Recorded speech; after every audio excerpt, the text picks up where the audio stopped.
everyone receives is a reflection of us. Welcome.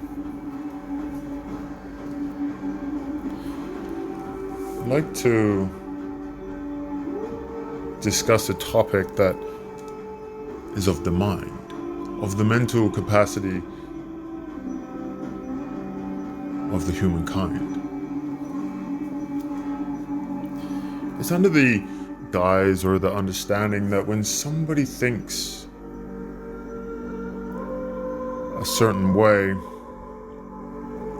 they can be called crazy or insane, or diagnosed with a specific disease or disorder. That may be true, but a thought occurred now, and it's interesting. I want to highlight this thought, which is those people that you meet, those around you, could they not be who they say they are? This is anything from a mild case of questioning to a high-level schizophrenia. You see, let's look at this from a neutral perspective. If you have a thought like this that can be quite controlling, the adaptability of that thought into your reasoning and your daily life is what is considered to be the most important. You see, it is just a thought. How we choose to react to it or adopt its principles is what is important. So, if you look at it and say, okay, what is the plausibility or the rationality of that being true? What if they are? I think when we tell ourselves from this thought that there is a chance that they could be, so what become of it? What of it? Who cares? In a more polite way, though, it's okay, they could be. Does it change who we are?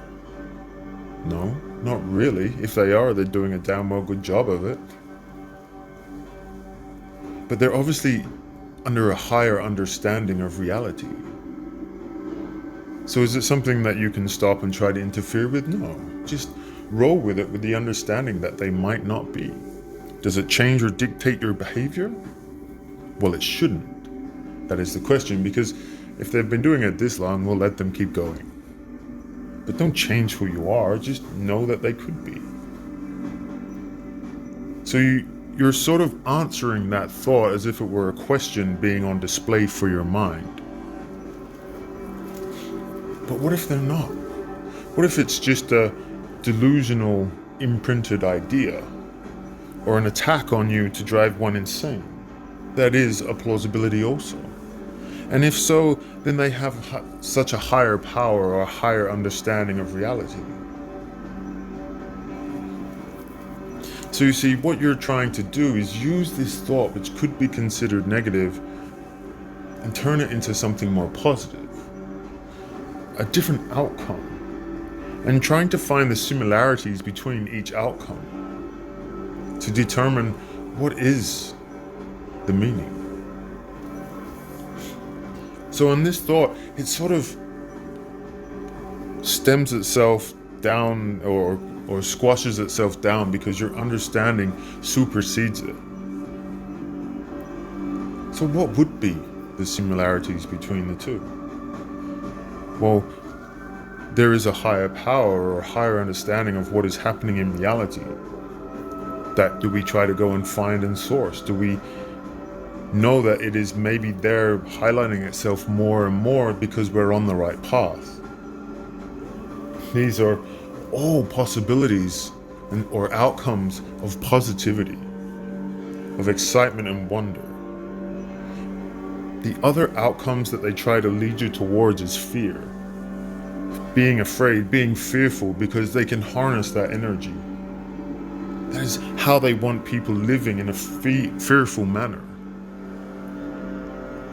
So then you go and seek help because you don't understand the situations. They diagnose you with a disorder and take this pill.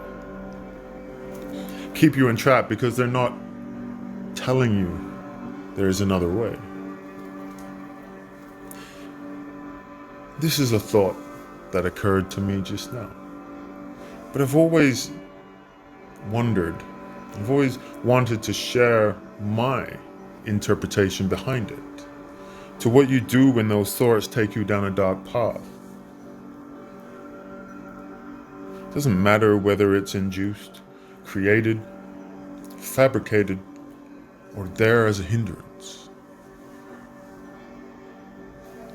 Each step that we take towards the understanding of the emotional mind, the more we find out that there is a higher power being controlled, the more we start to feel it, understand it, move past it. And that is the powerful motivation to keep going. So with that, I leave you with peace and love. Take care.